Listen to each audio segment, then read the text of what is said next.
Setujui Capres PDIP, P3 ajukan syarat, Mardiono wajarlah.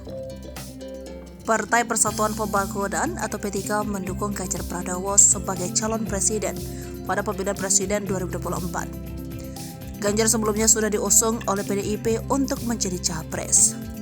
P3 sendiri sudah membentuk koalisi bersama Partai Golkar dan Partai Amanat Nasional atau PAN. Tiga partai ini bernamakan Koalisi Indonesia Bersatu.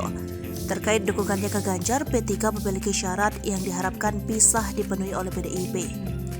Wakil Ketua Umum P3 M. Mardiono meminta kader mereka menjadi pendamping Ganjar pada Pilpres 2024. Syarat tersebut merupakan hasil Rapimnas 5 P3 yang berlangsung di Yogyakarta Selasa 25 April 2023. Bagi Mardiono, permintaan partainya dirasa wajar.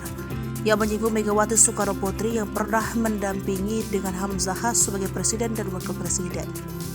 Kolaborasi dua partai itu diharapkan bisa kembali terjadi di tahun 2024 nanti. P3 selanjutnya akan menjalin komunikasi dengan Megawati dan Presiden Jokowi untuk menyampaikan syarat tersebut. P3 juga akan berdiskusi dengan Golkar dan PAN terkait dukungan mereka untuk Ganjar.